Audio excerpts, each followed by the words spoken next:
Joining us for Better Money, Joel Johnson, a certified financial planner and managing partner with Johnson Brunetti, is here. And you're often hearing now in this corporate culture that people might be retiring before they planned on it. They might be forced to retire.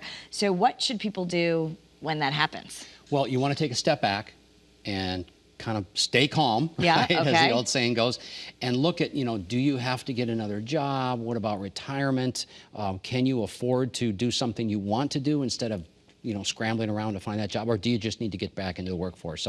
But it's important to step back and do a reset, maybe try to just take 3 or 4 days and just sort of take it calm, because if we make panic decisions, many times they're wrong or they're short-sighted. So your first point is determine if you need to find another job. How would you determine that?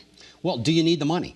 Do you need the money, and do you need the same amount of money? Of course I need the money, but you might need to sit down with a professional, right? You might need to sit down with a financial planner. Many times people are just used to working, but when you look at their finances, they're fine. They would be okay. And the wonderful thing about that is now they can go and work to what they want to do, right? Mm-hmm. So if you're a handy person, maybe you're an engineer, you get laid off, maybe you're a handy person, you go work at a Home Depot, do something you enjoy if you don't need to make as much money. Some people need to keep working.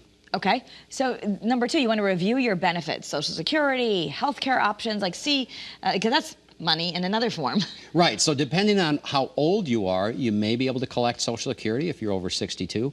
Healthcare is a big deal. If you're not 65, when you can go on Medicare, you might need to figure out how to bridge the gap for healthcare. So we want to review all those things that will now change because you don't have employer assistance, or maybe there's money like Social Security or pension you can trigger. Okay, decide what to do with your 401k. Yeah, so this is a big one. Do you leave it behind at the company, or do you transfer it over to an IRA, which is tax-free, but then you have more flexibility and more control over managing it, over beneficiary designations, maybe naming a trust as a beneficiary, and so on. So for most people, it makes sense to roll over that 401k, but not for everybody. It's important to do an analysis. Okay.